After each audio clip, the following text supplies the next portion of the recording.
मेरी आवाज में आपको धर्मगुरु पवन सिन्हा की सुनाऊंगा। आप एस्ट्रोलॉजर के साथ साथ एक आचार्य है, डिग्री कॉलेज के अंदर प्रवक्ता है। और अगली आवाज धर्मगुरु पवन सिन्हा जी।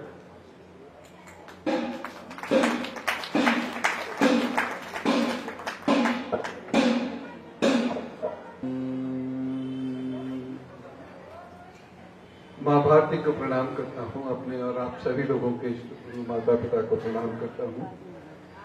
धन्यवाद अखिल भारतीय ज्योतिष समागम का कि उन्होंने मुझे ये अवसर प्रदान किया कि आप सबसे भेंट हो सके, आप सबको सुन सकूं, आप सबसे ज्ञान प्राप्त हो सके। श्री सागर जी, युगल जी, विकास जी सहित सभी मातृशक्तियां, सभी उपस्थित मित्रजन, मैं कुछ सामान्य सी बात करूंगा क्योंकि आप लोग न केवल विद्वता में बल्कि अनुभव में भी मुझसे कहीं अधिक हैं। ये बात ठीक है कि मैं ज्योतिष पढ़ता रहा, लेकिन कोई बहुत मेरी औपचारिक शिक्षा ज्योतिष की नहीं हो पाई कारणों के चलते। लेकिन ज्योतिष को लंबे समय तक समझने का मौका जरूर मिला गुरुजनों की वजह से, अभ्यास और अनुभव की वजह से। अभ्यास और अनुभव जिसके लिए मैं हमेशा निवेदन करता हूं कि कोई भी मार्ग हो जीवन का, अभ्यास और अनुभव बहुत महत्वपूर्ण होता है। मैंने अपेक्षाकृत एक कठिन मार्ग चुना और ऐसा मेरी मां और मेरे गुरु महाराज जी का आदेश था। यद्यपि ये मार्ग बहुत कठिन है, इस मार्ग में हम बहुत सारे लोगों को प्रसन्न नहीं कर पाते। ज्योतिष एक ऐसा मार्ग है जिसमें बहुत सारे लोग प्रसन्न रहते हैं। मेरा मार्ग एक ऐसा मार्ग है जिसमें अधिकतर नाराजगी रहती है। जब आप सेवा के क्षेत्र में जाते हैं, जब आप राष्ट्र की सेवा के क्षेत्र में जाते हैं, जब आप बहुत ज्यादा धार्मिक प्रपंचों से निकल के वेदांत की दुनिया में प्रवेश करते हैं, तो अधिकतर लोग आपसे किन्हीं किन्हीं कारणों से रुष्ट होते रहते हैं। आपको तप भी ज्यादा करना पड़ता है, मेहनत भी ज्यादा करनी पड़ती है। लेकिन मुझे लगा कि मुझे ये कठिन मार्ग ही ज्यादा सूट करता है, मैं इसमें आनंद महसूस करता हूं। और मनुष्य को यदि किसी सत्कार्य में आनंद मिलता है तो उसे उस आनंद को उठाना चाहिए। हल्का या कठिन मार्ग ये ईश्वर के ऊपर या गुरु के ऊपर छोड़ देना चाहिए। तो मैं इसी रास्ते पर चलता हूं। ज्योतिष की प्रैक्टिस नहीं करता, आप लोगों का अनुभव मुझसे कहीं ज्यादा है वहां। बस इतना अवश्य है कि मैं पढ़ाता हूं ज्योतिष, और उसका कारण यह है कि मुझे मेरी राज सेवा के लिए या उन 2200 बच्चों की मदद के लिए जो आश्रम से जुड़कर शिक्षा पाते हैं, उसके लिए मुझे हाथ ना पसारने पड़े। बाकी माँ की कृपा है, वो अपने आप सारी व्यवस्थाएं स्वयं देखती हैं। मैं उसकी ज्यादा फिक्र चिंता भी नहीं करता। ज्योतिष के बारे में मैं कुछ कोशिश करूंगा कहने की, क्योंकि आप सब लोग, मैं पुनः कह रहा हूं कि मुझसे ज्यादा अभ्यासी हैं और विद्वान हैं।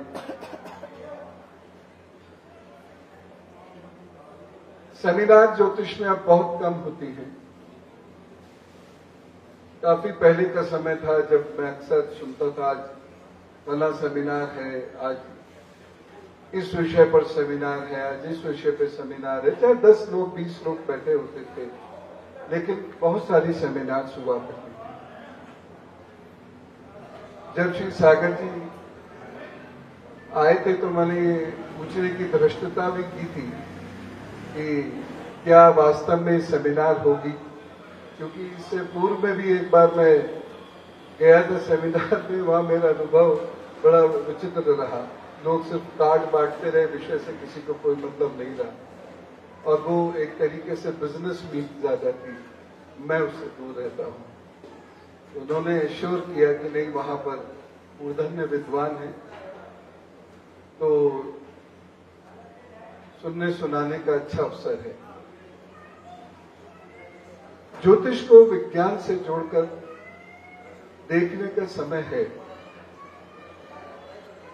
अब वो समय जा चुका है जब हम एक श्लोक बोल देते थे और ये तय कर देते थे कि आपका भविष्य श्लोक के अनुसार चलेगा। मैंने एक धृष्टताओं की जीवन में लंबे समय तक शोध किया, और शोध करके मुझे लगा कि जो ज्यादातर श्लोक हैं वह अधूरे हैं, या जो शास्त्र ज्यादातर बात कह रहा है वह अधूरी है, और सारी पुस्तकें शास्त्र नहीं होती है। उसमें मिसिंग लिंक्स अधूरे ऋषियों की वजह से या विद्वानों की वजह से नहीं है। मिसिंग लिंक्स बहुत लंबे समय तक चूंकि उसका सदुपयोग नहीं हुआ, और आतताइयों ने भी जलाने में कसर नहीं छोड़ी, तो अनेक ऐसी यूनिवर्सिटीज थी या अनेक ऐसे सेंटर्स ऑफ लर्निंग थे, आश्रम थे, जहां पर आग लगी और वहां पर शास्त्र गायब हो गए। तो आज हमारे पास वो मिसिंग लिंक्स हैं, और इसकी वजह से जब हम कुछ श्लोक का सहारा लेकर बोलते हैं, ज्यादातर गलत निकलता है। मैं उदाहरण के तौर पर एक, और मैं पहले ही कह दे रहा हूं कि मेरी कोई भी बात बुरी लगे तो क्षमा कीजिएगा, लेकिन एक बार रिसर्च जरूर कीजिएगा जो मैं कह रहा हूं। उदाहरण के लिए मेरी अप्रोच बिल्कुल ट्रेडिशनल नहीं है, मेरा अध्ययन बिल्कुल ट्रेडिशनल नहीं है। यद्यपि मैं जिस गुरु को अपना सर्वस्व सौंपता हूं, बात मैं उन्हीं की करता हूं, बाकी उसका ज्योतिष से कोई मतलब नहीं, और भक्ति पंथ के व्यक्ति हैं। लेकिन मेरी अप्रोच बिल्कुल ट्रेडिशनल नहीं है।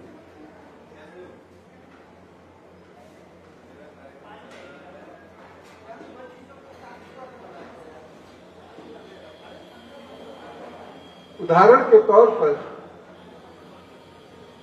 हम लोग ये कहते हैं कि लग्न सदा शुभ फलदायी होती है। हम लोग ये कहते हैं लग्नेश सदा शुभ फलदायी होता है। आप 10 कुंडलियों का विश्लेषण कर लीजिएगा, यदि ये सिद्धांत 10 में से 5 में गलत ना हो जाए तो बात नहीं। ऐसा कैसे हो सकता?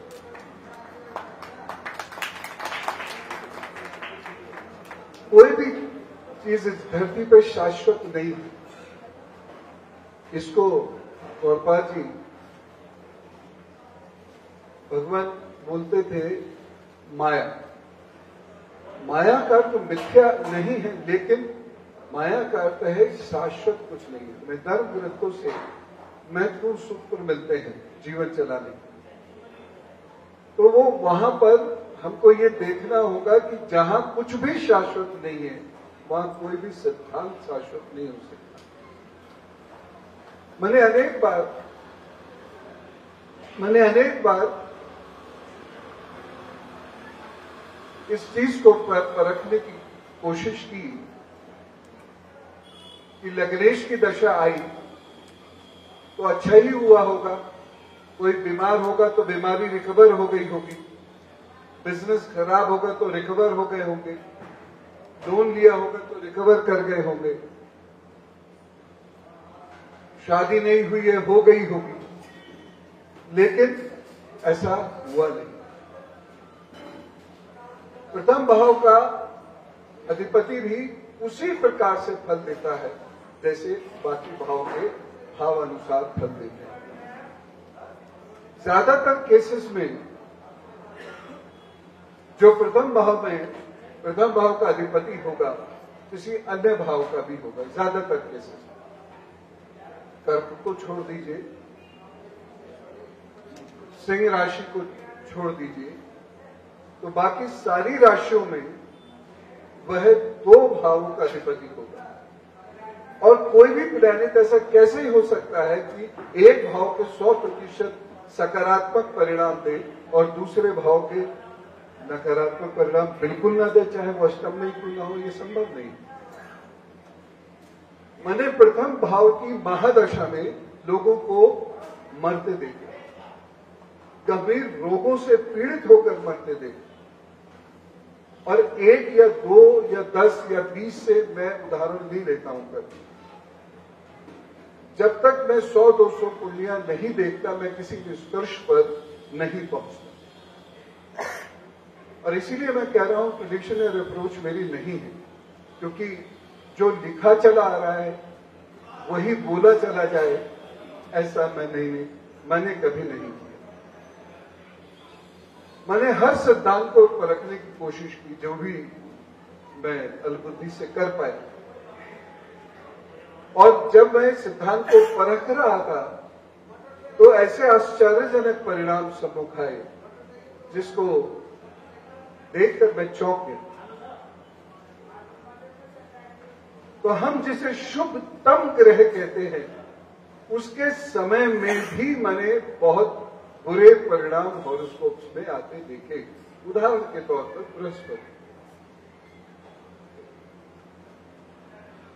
बृहस्पति को हम ये मान के चलते हैं ये शुभ ही होगा। मैंने कहा कि दुनिया में कुछ भी शाश्वत नहीं, कोई भी चीज शाश्वत शुभ नहीं है, शाश्वत अशुभ नहीं है। हमारी सोच पर यह निर्भर करता है, उस समय की परिस्थितियों पर यह निर्भर करता है, हमारी रिसर्च पर यह निर्भर करता है। और मैं आपको ये बताना चाहूंगा, पैरालिसिस के ज्यादातर जो केसेस होते हैं, वज्र नाड़ी जब रुक जाती है या उसमें जो ब्लड फ्लो होता है वह रुक जाता है, तो पैरालिसिस होता है, और ये केवल और केवल बृहस्पति की वजह से होता है। एक एक्सपेरिमेंट और कीजिएगा कभी। बृहस्पति यदि लग्न या सप्तम में है, और जब मैं किसी कुंडली के बारे में कहता हूं तो वो केवल लग्न कुंडली नहीं है, क्योंकि लग्न कुंडली देखना और उससे प्रेडिक्शन करना पाप है।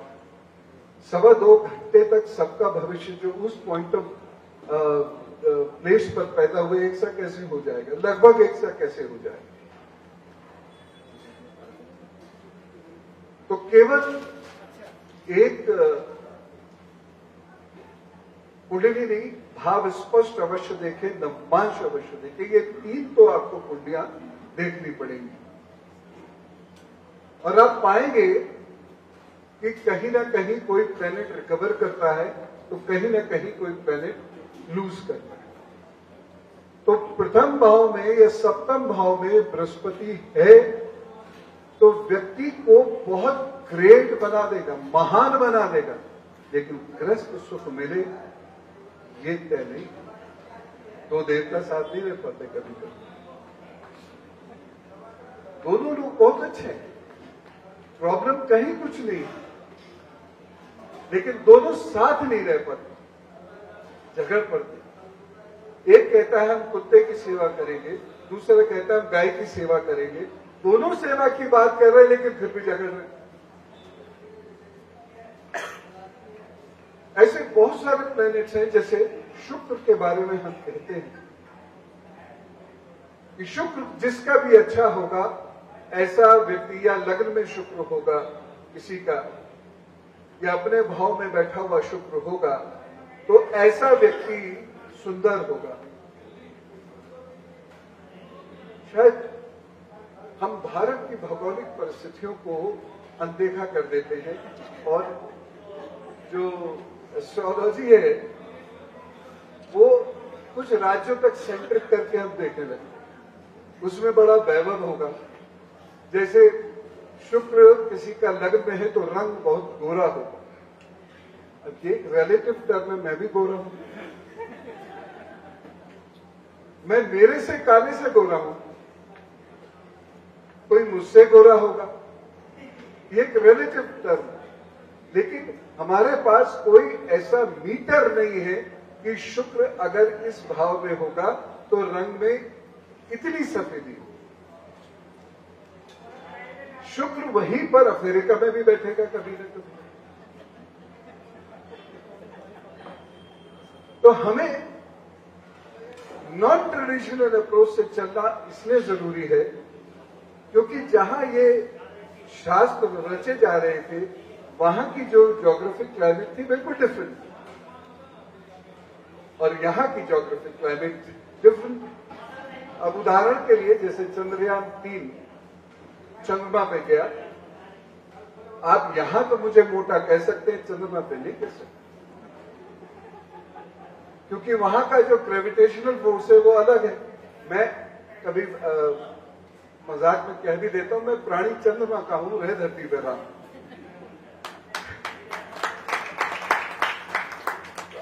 मैं वहां के हिसाब से मोटा नहीं हूं। तो कल को ऐसा करे ईश्वर कि आप लोग चंद्रमा पे जाएं और वहां पर एस्ट्रोलॉजी की प्रैक्टिस शुरू करें। तो अभी तो भारत देश है, कुछ लोग वैश्विक स्तर पर भी प्रैक्टिस करते हैं, फिर आप ब्रह्मांडीय स्तर पर प्रैक्टिस करें। मैं इससे मुक्त इसलिए हूं कि मैं प्रैक्टिस ही नहीं करता। तो आप फिर जो भी प्रेडिक्शंस आपकी होंगी चंद्रमा के लिए अलग होगी, क्योंकि सूर्य से दूरी उसकी अलग है, मूवमेंट उसका अलग है, और धरती के लिए अलग है। एक गलती हम और करते हैं, ये मेरा अपना मानना है, मैं गलत हो सकता हूं, मेरा ये अपना मानना है। एक गलती हम और कर जाते हैं, हम 5-6 हजार साल पहले की चीजों को as it is carry forward करते हैं।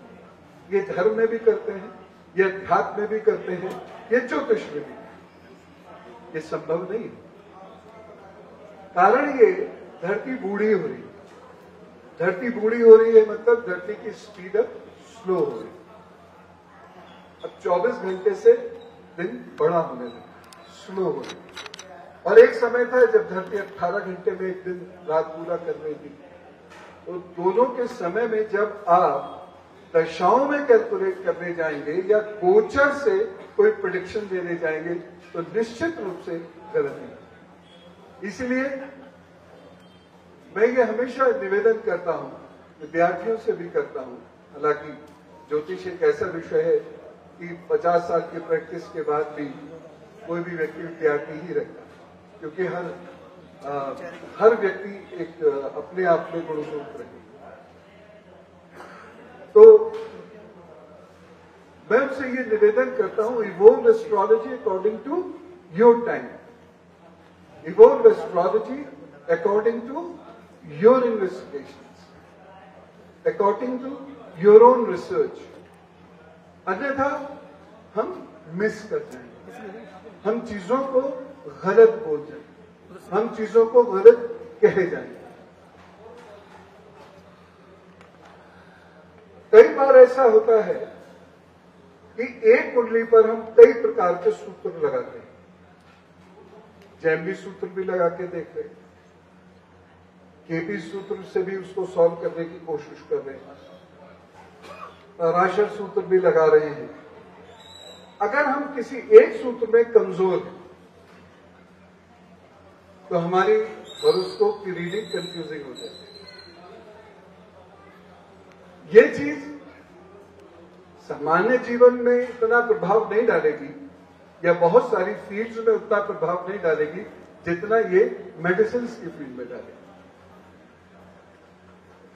जहां पर नाभि से रिप्रोडक्टिव सिस्टम के बीच का जो फासला है अधिकतम 6 इंच का है।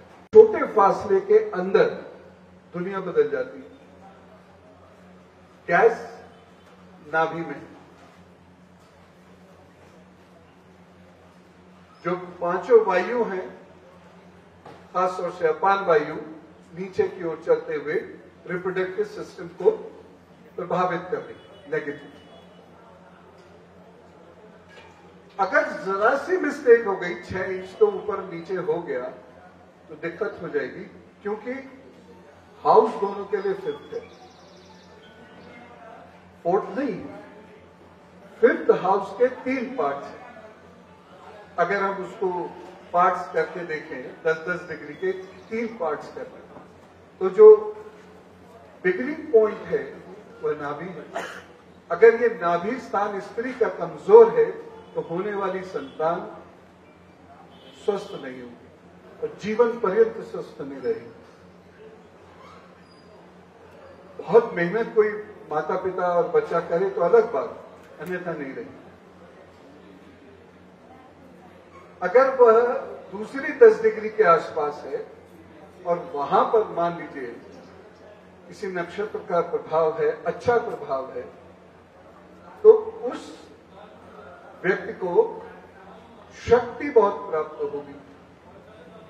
और अगर अंतिम 10 वहां नक्षत्र का अच्छा प्रभाव है तो उस व्यक्ति का जो रिप्रोडक्टिव सिस्टम होगा वो बहुत अच्छा होगा। लेकिन ये चीजें साथ साथ चलेगी और आपको इस बारीकी को समझना पड़ेगा। केमिस्ट्री में भी ये बारीकी है, केमिस्ट्री और बारीक हो जाती है, क्योंकि लाइफ टाइम 120 साल। जरा सा एक तो सूत भी ऊपर नीचे होता है तो समझिए 2-4 साल प्लस माइनस हो गए, प्रेडिक्शन में डिफरेंस आ जाएगा। तो मैं एक चीज की तरफ और इशारा करता हूं, जैसे फर्स्ट हाउस की तरफ, ऐसे 8th हाउस। हमने ये तय कर दिया कि 8th हाउस मतलब मृत्यु। लेकिन मैंने बहुत सारे केसेस में देखा कि जिन लोगों ने बहुत मेहनत से जीवन में बड़ा पद पाया, बड़ा नाम पाया, उन लोगों का 8th हाउस बहुत स्ट्रांग था। जिन लोगों ने बहुत सामान्य बल्कि बेहद गरीब परिवार में जन्म लेकर आईएएस, पीसीएस, बड़े पॉलिटिशियंस या ऐसा ही कोई दर्जा प्राप्त किया, उनका 8th हाउस बहुत स्ट्रांग था और कहीं ना कहीं उनकी विद्वता 8th और 1st के कॉम्बिनेशन से रिफ्लेक्ट हो रही है।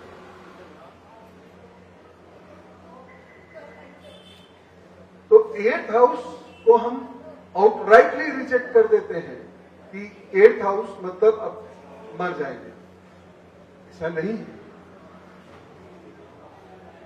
मृत्यु के लिए तो बहुत सारी चीजें हैं, तो 8th हाउस ही अकेला रिस्पॉन्सिबल नहीं है किसी भी डेथ के लिए। मेरी बातें कॉन्ट्रडिक्ट करती हुई आपको लगेंगी,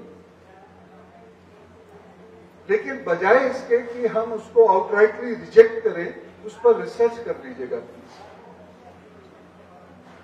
क्योंकि जहां भी ट्रेडिशंस की बात आती है, हम किसी भी ट्रेडिशन को आउटराइटली एक्सेप्ट या रिजेक्ट करते हैं। ये दोनों ही अप्रोचेस गलत है। तो आप ये इसमें देख लीजिएगा, खुद रिसर्च करके, यदि वो बात गलत हो तो आप फिर मुझे चिट्ठी लिख सकते हैं। और कृपा करके 1 या 2 या 3 हॉरोस्कोप्स पर रिसर्च मत कीजिएगा, कम से कम 25-30 हॉरोस्कोप पर रिसर्च कीजिए। क्योंकि जितनी तेजी से जमाना बदल रहा है, बीच का एक युग जरूर आया 25-30 साल का, जिसमें एस्ट्रोलॉजी ने फिर से मान्यता प्राप्त की, एस्ट्रोलॉजिस्ट ने फिर से मान्यता प्राप्त की। लेकिन अभी जो युग शुरू हो रहा है, जिसमें रेशनैलिटी, रेशनलिज्म बढ़ता चला जा रहा है, नास्तिकवाद भी बढ़ रहा है, फिर से एस्ट्रोलॉजी के सामने चुनौतियां आनी शुरू हो जाएंगी। और अब 2024 के बाद स्थिति देख लीजिए।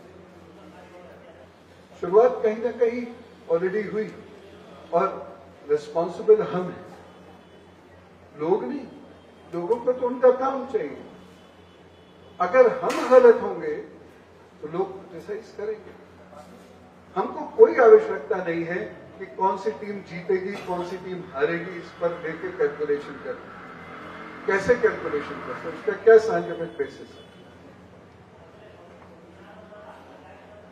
अब जिस चीज का कोई साइंटिफिक बेसिस नहीं है, वहां पर दूसरी चीज काम करती है, इंट्यूशन। इंट्यूशन एक जबरदस्त पावर है। फिर आपको कोई एस्ट्रोलॉजी नहीं चाहिए, आप आवाज सुन के, चेहरे से, चलने से, न जाने कितनी चीजों से आप ज्योतिष को, आप किसी व्यक्ति को सलाह दे सकते हैं।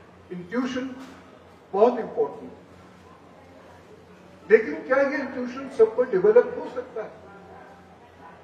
इंट्यूशन के लिए तो बड़ी साधना चाहिए, और यह फिर ये पूर्व जन्म के कर्मों का परिणाम हो सकता है।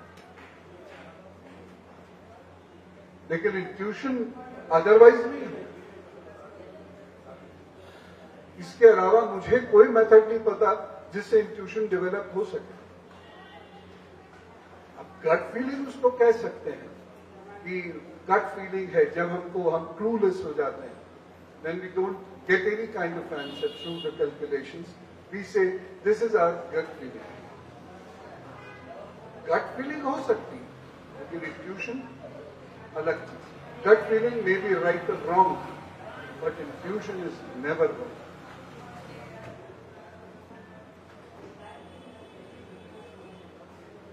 तो 8th हाउस के बारे में भी अब हमें दोबारा से रिसर्च करने की आवश्यकता है। और इसी के साथ साथ एक चीज मैं और कहना चाहता हूं, और उसकी वजह से काफी लोगों को परेशानियां हुई, वो है काल सर्प योग। अगर किसी भी कुंडली में चंद्रमा या लग्नेश कमजोर है तो उस कुंडली को संघर्ष करना पड़ेगा, चाहे सब कुछ राहु केतु की एक्सेस में हो या ना हो। काल सर्प योग कोई विशेष बुरा फल दे रहा हो अलग से, ऐसा मैंने नहीं देखा। और मैं क्षमा चाहते हुए इस बात को कहूंगा, त्र्यंबकेश्वर में मैंने एक बार रिसर्च करी, वहां लोगों के साथ बैठ गए, तो त्र्यंबकेश्वर में मैंने उस चीज को देखा और लोगों से पूछा, उन लोगों से जो पिछले कुछ वर्षों से नियमित रूप से ये पूजा करा रहे हैं, और आपको यकीन नहीं होगा 90% लोगों ने कहा कोई लाभ नहीं।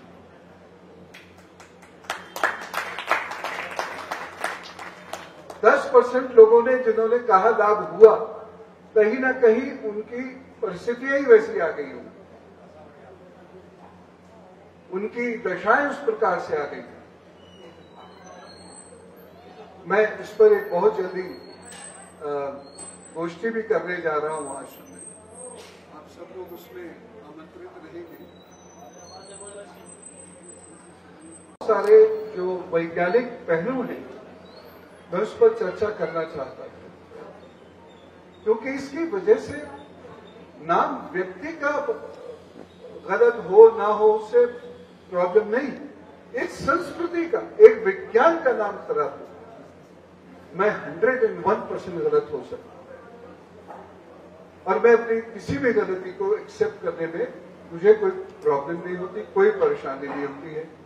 बल्कि यदि कोई मुझे मेरी कमी या गलती बताता है तो मैं हाथ जोड़कर धन्यवाद भी करूंगा। तो मैं सिर्फ इतना कहना चाहता हूं कि क्या वास्तव में इससे हमें लाभ हुआ है, ये आप लोग पहले रिसर्च करिए। रिसर्च करने के बाद, और फिर मैं वही कहूंगा 5-7 कुंडलियों पे नहीं, और जिस समय में जो ये कहे लाभ हुआ है उस समय में उसकी दशाओं पर दृष्टि जरूर डालिए, क्योंकि एक बहुत ज्यादा संघर्षरत व्यक्ति लाभ प्राप्त कर रहा है किसी उपाय से, तो इसका मतलब है कि दशाएं कुछ भी कहती रहेंगी, गोचर कुछ भी कहता रहे, उसको लाभ मिलना चाहिए। और अगर गोचर या दशाओं की वजह से लाभ मिल रहा है तो फिर ये हम सोचने पर मजबूर हो जाते हैं कि क्या इस उपाय से इसको लाभ हुआ। तो राहु केतु एक्सेस पर मुझे लगता है फिर से एक बार काम करने की जरूरत है। मुझे इसका कोई अभी तक कारण समझ नहीं आया पिछले अनेक वर्षों में, तो मैं भी सीखने को आता हूं। यदि आपके पास कोई ऐसा कारण हो तो मुझे जरूर बताइए। हाँ, इतना जरूर मैं कह सकता हूं कि काल सर्प योग वाले लोगों को मैंने बहुत बड़े बड़े ओहदों पर बैठे देखा है और अच्छी मैरिड लाइफ गुजारते भी देखा है। तो ये समय आ गया है जब हमको खुद को रिऑर्गेनाइज करना और बहुत शांत भाव से, जैसे एक एकेडमिशियन करता है उस तरीके से, गुस्से वाले भाव से नहीं, चैलेंज वाले भाव से नहीं, नकारात्मक बिहेवियर से नहीं, आलोचनाओं से नहीं, सच से कर देना है। भारत के ज्योतिषियों ने पूरी दुनिया को रिसर्च से उत्तर दिया। माननीय राव साहब ने जब इस पर बैन लगाने की बात हो रही थी तो माननीय अदालत को अपनी रिसर्च से उत्तर दिया। तो उस तरीके से हमें उसको उत्तर देना है। क्रोध से, आलोचनाओं से करते रहिए, उसे कोई लाभ थोड़ी मिलेगा। 10, 20, 50 लोग कर जाएंगे ऐसे, तो कर लो, क्या फर्क पड़ता है। चेहरेवती जीवन तो चलता ही रहता है, लेकिन उस प्रतिष्ठा के साथ चले ये देखना और समझना बहुत आवश्यक। एक और चीज मैं यहां कहना चाहूंगा,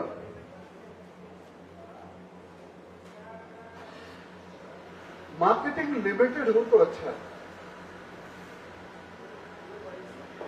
हम भय बेचें ये अच्छी बात नहीं। ये मैं बहुत कनिष्ठ हूं आप सबसे, मैं सिर्फ निवेदन रूप में कह रहा हूं। आप चाहें तो नाराज हो सकते हैं, अब नाराज होंगे मैं क्षमा ही मांग लूंगा, लेकिन भय मत बेचिए। Don't sell the fear. आपकी अपनी मार्केटिंग बहुत सारी चीजों से हो सकती है, और एक चीज मेरी समझ में ये नहीं आती, एस्ट्रोलॉजर अपना दूसरा और 11वां भाव ले लेते हैं। अगर दूसरा और 11वां भाव और उसका भावेश अच्छी स्थिति में है तो आप जी बोरे में पैसा बांधो, गंगा जी में डालाओ, घर पे लौट के आओगे 2 मिलेंगे।